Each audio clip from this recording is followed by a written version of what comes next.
He's a frequent contributor to the newsletters of both the Obsessive Compulsive Foundation, that's the National OC Foundation, and the Trichotillomania Learning Center. And he sits on the scientific advisory board of both organizations. I think you're the only person who actually has that characteristic. Oh, that's changed then recently. He's the executive director of Western Suffolk Psychological Services out on Long Island, so he schlepped out here to speak with us today. This is a full-service clinic specializing in the treatment of neurobiological disorders located in Huntington. And he, Dr. Penzel, lectures both nationally and internationally. He is author of many articles, as two big books on the Obsessive Compulsive Disorders, A Complete Guide to Getting Well and Staying Well, which you can find on our table in the back over there. And also The Hair Pulling Problem, A Complete Guide to Trichotillomania. Both are really great books. I use them all the time in helping my clients and referring my clients to different chapters, etc. I would highly recommend both of those. So please help me in welcoming Dr. Penzel.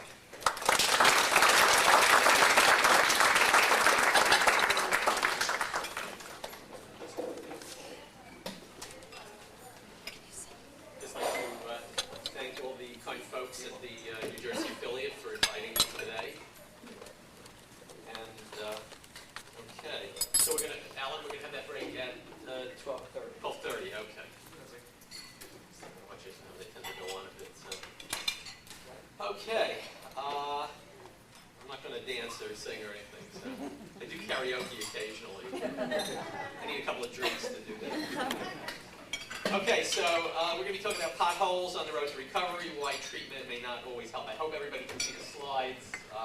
The lighting's a little brighter than I would like, but it's okay. Anyway, as Alan mentioned, I've been involved in treating OCD for the last 23 years, which seems to have gone by in about a flash, during which time I've treated about 800 cases of OCD. Over the years, I've observed that there are a great many reasons why people appear to fail to recover, even though they may have been in a number of different treatments over long periods of time.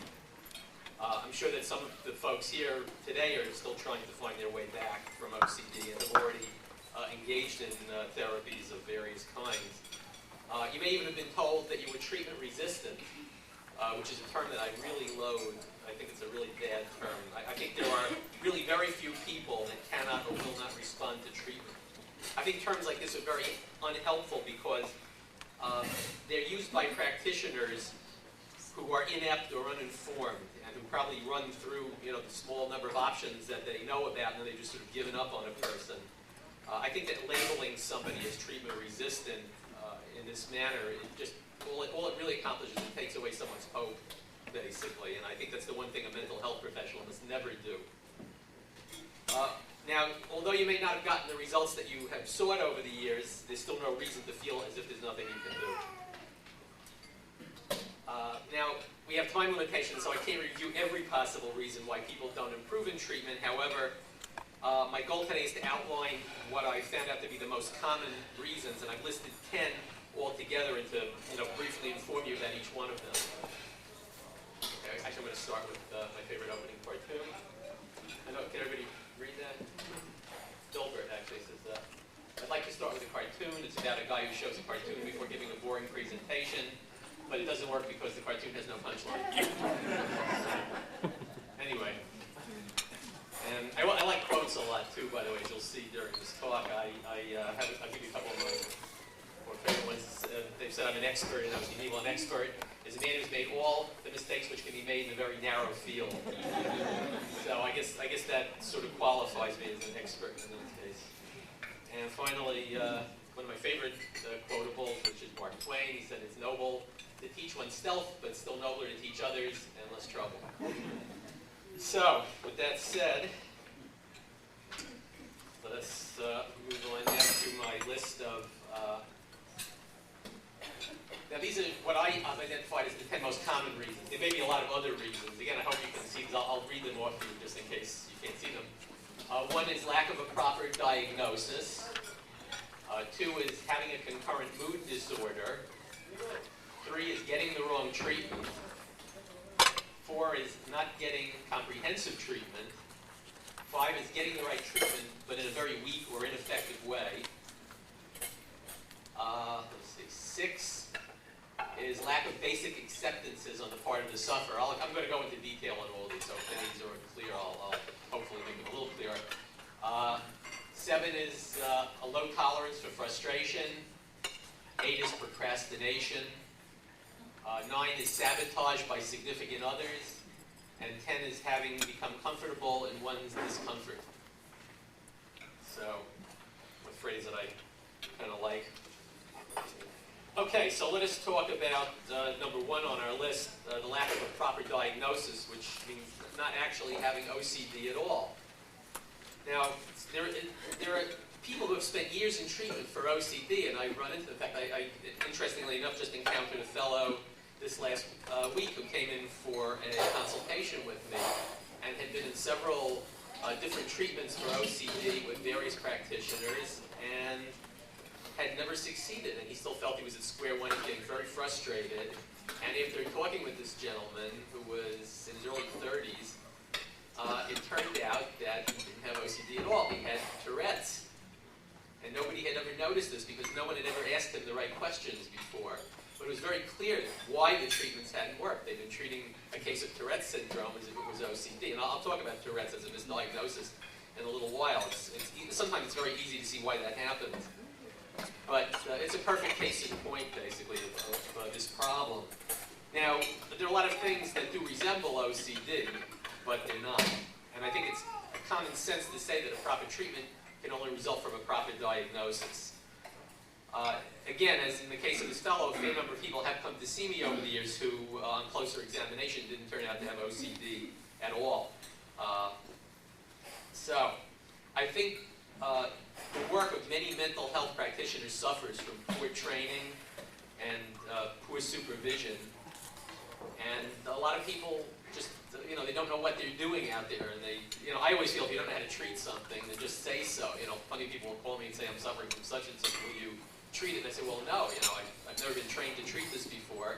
And I've never been supervised in cases like this. So I really can't treat this. It's not what I do. But I find there are a lot of unqualified people out there accepting people for OCD treatment who don't know what they're doing. So as you'll hear me say many times this morning, you really have to be a good consumer and you have to know what it is you're buying. I think sometimes people put more research into buying a new car than they do buying therapy.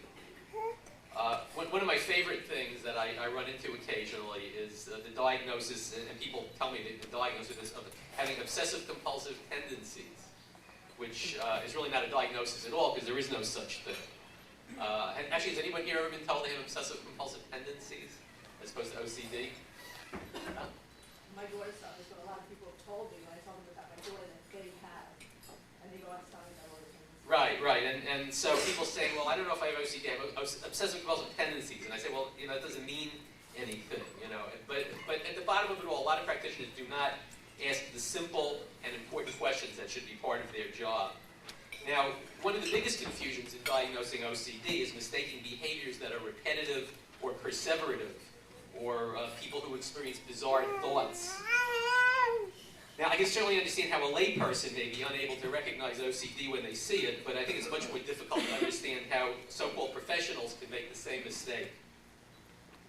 It's most unfortunate that this state of affairs should exist, despite the advances of the last 20 years, but the misdiagnosis of OCD is a lot more common than we would like to think.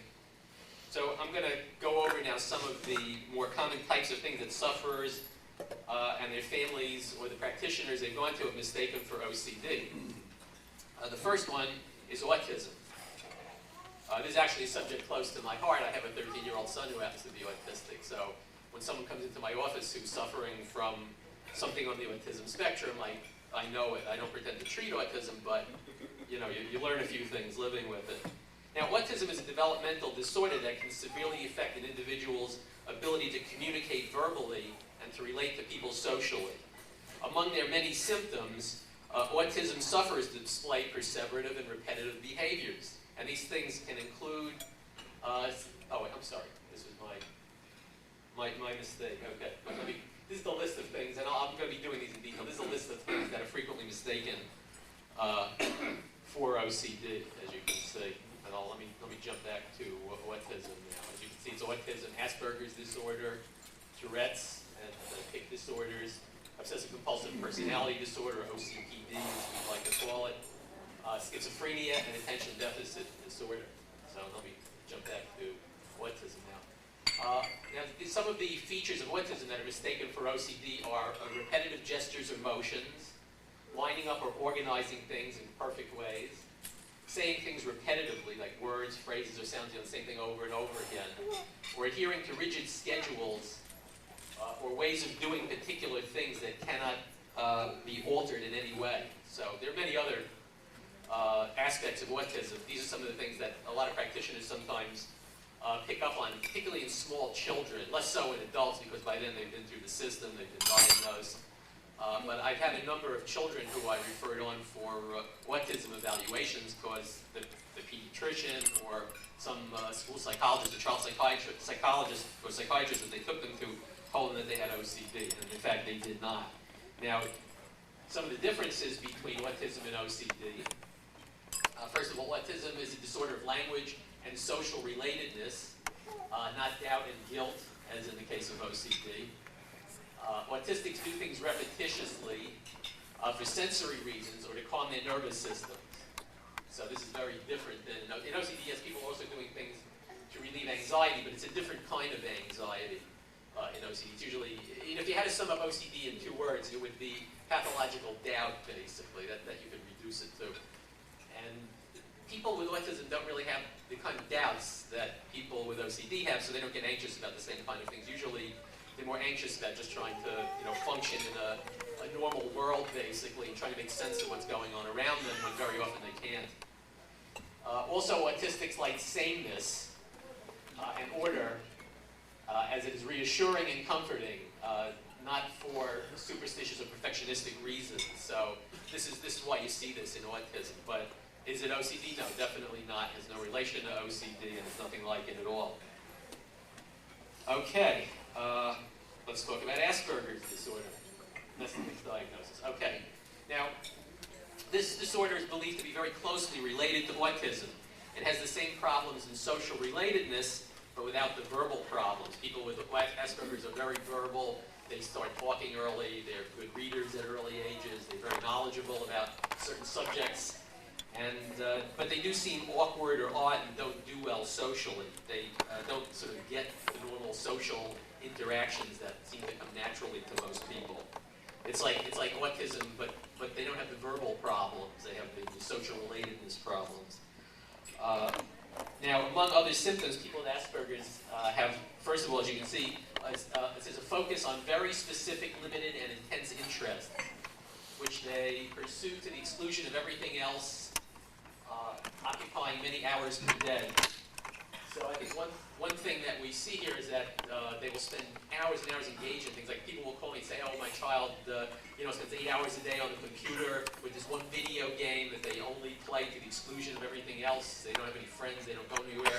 Do they have OCD? And I say, well, it doesn't sound like it. People with OCD, again, do things repetitively, but these people are really enjoying what they're doing. When they're spending 8 hours playing a video game or reading, like 20 books on the same subject, one after the other, this isn't because they, are anxious or trying to desperately find out something that'll make them feel better.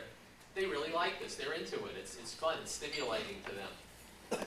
Also, features you see are repetitive lecturing on favorite topics with no awareness of the level of others' interest in it. People with Asperger's don't tend to talk with you. They tend to talk at you, basically. They'll just go on and lecture you and have no sense that you're bored or you don't care or that you couldn't possibly be as interested in it as they are. This is part of the problem in autism and Asperger's, that something they call theory of mind, that people with these disorders sort of think that, however they think, that other people must think the same way. Also, they can't put themselves in your place and imagine what you're thinking, whether you're thinking any differently than they are. So this is, again, a feature of Asperger's, but not OCD. People with OCD are very well aware of what other people are thinking and what goes on around them. People with OCD, of course, try to hide their symptoms. They get embarrassed, for other people to find out that they have these problems, whereas with Asperger's, people are completely oblivious and don't really care what people think, basically. Or it's not that they don't care, actually. It's that they don't have the awareness of what other people think, I should say. It's not that they know and they don't care. They don't know and they're not aware. Finally, adhering to rigid schedules or ways of doing particular things that cannot be altered in any way, again, like autistics. same thing. But again, these folks tend to sometimes get labeled as having OCD, or even sometimes OCPD. But it's not that at all. In fact, some differences between Asperger's and OCD. As I said, Asperger's is a disorder of social relatedness. Sufferers have intense interests that they spend excessive amounts of time on, in which they find pleasurable, again, unlike OCD, and they adhere to rigid routines and schedules as is reassuring to them, like autistics, not for superstitious reasons like people with OCD do, typically speaking. Okay, let's talk about Tourette's syndrome and tic disorders. Now, these are a bit more complicated, and complicating when it comes to differentiating them from OCD. For one thing, the disorders frequently occur together. Figures run as high as about 60 to 70% in people with Tourette's disorder as also having OCD. And also there are comparable figures, about 50% or so. I've seen a number of different takes on this. But a very high number of people with OCD either suffer from or have suffered from tics in some manner during their lifetime or in childhood. The features of tic disorders, for those who aren't acquainted with them, they're impulsive, not compulsive. In other words, there's no thought that precedes them. It's rapid and sudden. There's no real thought that precedes them. They're actually quite sensory. Tic disorders are a disorder of sensation. If you know anything about them, that's probably the key feature. Tickers do some of the things that those with OCD only worry about doing. In other words, people with OCD, in some people with tic disorders, if they get the sort of thought that they shouldn't do something, they have to do it, basically. They almost have to do it.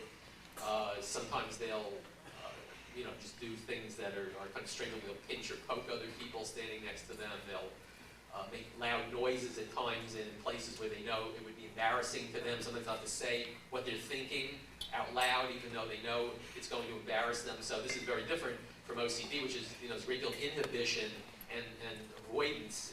In Tourette's disorder, it's very impulsive, very even almost explosive in a way. The person feels like they can't contain it. They've got to let it out. They can hold it in for a while. They've got to let it out somewhere. It's like trying to hold back a really serious sneeze in a way, if you want sort of an analogy. There are no obsessive thoughts in tic disorders, which is true, unless they have OCD. Tic disorders are all about eliminating unpleasant sensory experiences, not protection against harm or embarrassment. So people do not, in pure tic disorders, I will say, they do not do these things, again, for the same reason that people with OCD do them. Now, tics differ from compulsions. What about the difference? Oh, I'm sorry. Okay. These differ from compulsions, a compulsion is any act that is mental or physical that is performed with the purpose of relieving anxiety caused by obsessions. Okay, and by obsessions we mean intrusive, repetitive, unpleasant, or doubtful thoughts. Now, if a practitioner gets a tic confused with a compulsion, some repetitive thing that the person is doing, like in tic disorders, you'll see repetitive touching. In fact, the fellow who I did a consult with last week had been touching things and pushing things and moving things around repetitively. But when I said, well, you're doing it for any particular reason, he said, no, not really. He said, I just do it because I feel that I must. And I said, so you're not trying to accomplish anything? He said, no. He said, it's just that I feel uncomfortable if I don't do it, so I have to do it. So right away I knew we were dealing with tics and not OCD, because there was no intention behind it. It was just like a sensory kind of a state that he was trying to get out of. Now, tics aren't always just, a thing that complicates diagnosing people with tic disorders is that tics aren't always simple spasmodic motions or sudden outbursts of sound. There are things that are known as complex tics, which are sort of a whole series of activities that can even resemble normal behaviors. Or they're a whole series of connected, repetitive acts. So they do resemble compulsions sometimes. But again, they're not done to relieve anxiety, so this is very important.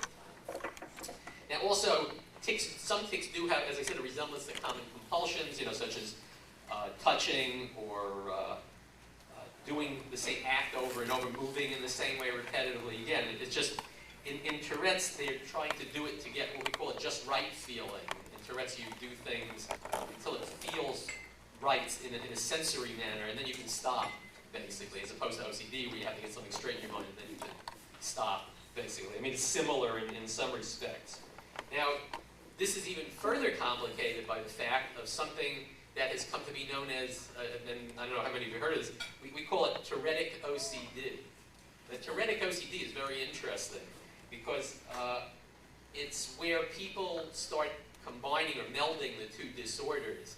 What happens is, in fact, I'll give you an example. I have a patient who feels that if he doesn't close drawers in a certain way or touch things or arrange things in his home a certain way, that his wife will come to harm somehow. But he had these as tics before it kind of latched on to his wife. He used to just do these things like impulsively. But then he started to become superstitious about his tics. And I've met quite a few people over the years who have to actually perform tics in very exacting kind of ways over and over again. So there's like a sensory component, but then OCD, has a way of latching onto things in your life, and in this case, sort of latches onto people's tics. So they have to perform the tics perfectly, or else there's a superstitious component, which is normally not part of tic disorders. So again, for somebody like this to be treated successfully, you have to sort of tease apart what's what here and recognize each for what it is and treat them accordingly. Okay, let's talk about obsessive compulsive personality disorder. Now, OCPD is probably the most mistaken, the disorder that's most mistaken for OCD of all of them, I would say. And actually, this disorder could be a talk all by itself, really, which obviously we don't have time for today. Now, people with OCPD can be very perfectionistic and exacting. They can be very controlling of other people. They hoard useless things. They have rigid routines. They're very meticulous and they're very rule-governed. Now, actually, let me show you my OCPD part too. So you want to be curious of perfectionism? He says, no, I just want to get better at it. That kind of says OCPD to me, basically. Now, in comparison with OCD, the differences here is, first of all, is that OCPD sufferers enjoy doing the things that other people view as symptoms and find them satisfying. They generally have no wish to change. OCD sufferers find their symptoms unpleasant or repulsive in some ways. That's probably one of the chief differences. People with OCPD can't see themselves not doing the things they do, whereas in OCD people would rather do anything than the things they do. And I've had patients actually who had both OCPD and OCD. It is possible to have both. I think only about 11% of OCD sufferers also suffer from OCPD, according to the figures that we have. And interestingly enough, but they will say that, yes, I want to work on this, that, and the other symptom. I want to get rid of those. But these other things that we were just talking about, I don't want to stop doing those. And we're not going to touch those. We're not going to work on them. And that's what you'll typically hear. So that kind of tells you something right there about the differences. Also, if prevented from carrying out the behaviors, OCPDers may get angry or frustrated, but not anxious as those with OCD. So it's not an anxiety sort of thing. It's just kind of a thing. Things have to be done a certain kind of way according to them, and that's it. OCPD is also classified as a personality disorder, although what a personality is, no one's ever been able to agree on. There's probably about 20 different schools of thought on that. I won't try to define it for you either, but some people say it's sort of like an enduring set of characteristics, things that don't change about a person. And OCPD is particularly stubborn to treat, most so because people with OCPD generally don't want to change and don't want to be treated. In fact, one of my diagnostic characteristics for OCPD is that someone else has to bring the person in for treatment. And this is true. Usually someone will call up and say, oh, my husband or my brother or my child, I want to bring them in. They don't want to come in, but I think they should change. They're driving us all crazy. And, they bring the person in. They say, no, I don't want to be here, So this is very typical. But they don't get those repetitive, intrusive sort of thoughts and that crushing anxiety. You don't see that. People with OCPD sometimes are unhappy because of the reactions they're getting from other people and that other people are giving them a hard time. But typically speaking, they don't typically want to change and don't do well in treatment for that reason. I have had a few people with OCPD who did modify their behaviors, but it was mostly because it was for practical reasons, like their spouse was going to leave them or they were going to lose their job, or for some other reason, that was more threatening So they really stood to lose something. Okay, let's talk next about schizophrenia. Now, some features of schizophrenia, frequently mistaken for OCD. And actually, years ago, when I first started treating this, schizophrenia was at that time the most common misdiagnosis for OCD. Before they did a national survey in 1985, they thought there were twice as many people with schizophrenia as with OCD. And when they did this national survey, they found that the reverse was actually true, that there were twice as many OCD sufferers as schizophrenia sufferers. So that'll tell you something about the level of misdiagnosis with this disorder. There are bizarre, extreme, and illogical thoughts and beliefs. Now, yes, in OCD, some thoughts can get, pretty weird too, and obsessions can tell people pretty strange things. However, as we can see in schizophrenia, people don't generally doubt their thoughts the way people with OCD do. There's a very high degree of belief. The person is almost unshakable in their belief. They may think they're Jesus, for instance, and there's nothing you can do or say that will tell them. You don't get thoughts like that in OCD. People may have doubtful thoughts or thoughts that don't make a lot of sense, but they don't get told really outrageous things, and also 100% believe them. Also, another thing that I throw in here that's sort of a problem in mistaking OCD for schizophrenia is that traditional psychoanalytic theory has always insisted on a link between OCD and schizophrenia. It said that it was like the next step before schizophrenia. It was like a last-ditch defense before a person would become schizophrenic. But we know that that's completely untrue and has nothing to do with it. And it was a theory that was developed in a very unscientific manner, and long before we understood these disorders or anything about them. But inexperienced practitioners will sometimes misdiagnose, and actually it works the other way too. Some people with OCD have been misdiagnosed as being schizophrenic, also because their thoughts were so weird, basically, and strange. Even though the person says, "Look, I don't believe it. I know this is." You can always tell, because with OCD, someone always comes in and says they always preface their remarks by saying, "Doc, I know this is going to sound really crazy, but," and then they'll tell me what it is they're thinking, and you don't see that in schizophrenia. People don't say that. They say, I really believe this, I mean, I'm really starting to think it over lately, and, this makes a lot of sense to me, or this is what I believe, or this is how I think.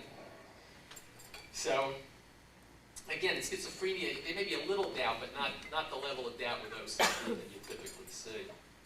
Sometimes, in OCD, people know that these are not their own thoughts, basically. In schizophrenia and psychotic disorders, people tend to feel that the thoughts are being broadcast into their brains from outside somehow, or that someone or God or someone else is speaking to them through the TV or their computer or their radio. So, and they really believe it's happening at the time, which is what makes it even more frightening to them, because it seems, it's funny, in OCD you'll hear people say, "It seems so real," is the thought I hear more in OCD than just about any other disorder. But to these folks, it seems even more real than that. It's almost totally convincing to them, which is, a really horrible experience, to say the least. Now, one complicating factor is that you can have both disorders simultaneously. I've treated a number of people who suffer both from schizophrenia and from OCD, and again, you have to learn to differentiate between them, which is which. Of course, medication can also help sort these things out sometimes, but another thing that complicates it is that some people with OCD have obsessions that tell them that they're schizophrenic. And they keep saying, well, maybe you don't understand, maybe really nobody has diagnosed me correctly, maybe nobody really understands what I have, maybe I'm really schizophrenic, how do I know I'm not schizophrenic? And they'll read like every article on the subject and get all these books and research schizophrenia, to the limit. And because they're OCD, just like someone's OCD can tell them they have AIDS or something like that, OCD can tell you have schizophrenia as well. So it's a very not unusual symptom. I've seen it many times. So again, as a practitioner, you really have to be on your toes to be able to differentiate these. And again, it comes down to asking the right questions, having a feel for these disorders, knowing what they sound like, and understanding what the experience is like for the person. Okay, last one on our list is attention deficit disorder. Now, interestingly, one of the things I've learned over the years that those with ADD can sometimes perform actions that appear similar to compulsions. And this would seem to be one of the lesser-known aspects of ADD. People always think, well, it's just a problem in organizing yourself and paying attention, etc. But as you see, some of the things that people with ADD do resemble OCD. There can be extensive list-making, doing things in a certain order, repeating actions, counting while doing things, and double checking. Now, along with the obvious difficulties in concentrating and paying attention, those with ADD can also have problems organizing themselves. And they will do, the very things that you see on this list as a way of just organizing their world into sort of